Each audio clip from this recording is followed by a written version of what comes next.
sürüklemek isteyen BDP, PKK saldırılarına devam ediyor.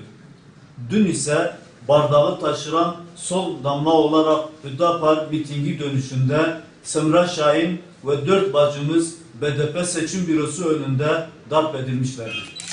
Buna uzanan ellerde ne şeref, ne haysiyet, ne de insaniyet vardır.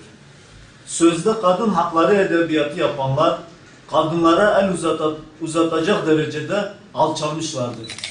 Tüm bu şiddet olaylarının tek sorumlusu hiçbir saldırıda sesini çıkarmayan BDP'dir. Ondan baskı ve şiddetten beslenenlere en iyi cevabı vereceğini biliyoruz. Yıllarca sözüm ona zulme baş kaldıranların bugün bölgede zulmün tekeli olmaları acı bir durumdur. Allah'a dokunduğu gibi bütün halkımızın vicdanında bir yara açmıştır. Tüm bu saldırılar bölgemizde iktidarını pekiştirmek isteyen grubun faşistleştiğinin delilidir. Halkımız kandan, baskı ve şiddetten beslenenlere en iyi cevabı verecektir. Halkı korkutmak ve sindirmek olanlar halkımızın 30 Mart günü onurlu ve cesur duruşuna şahit olacaklardır. Şimdiye kadar yapılan tüm saldırıları ve bu saldırılara çanak tutanları şiddetle kınıyoruz. Amaçları huzur ortamını bozmaktır.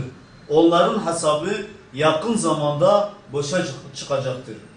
Rabbim zalimlerden hesap soracaktır.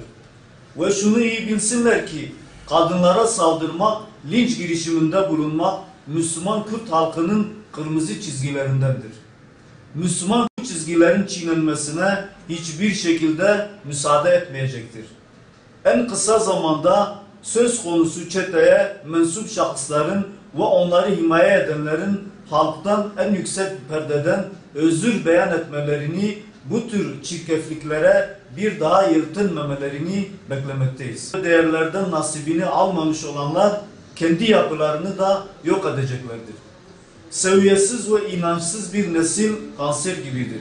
Bu kanser bir an önce halk tarafından kesilip atılmalıdır.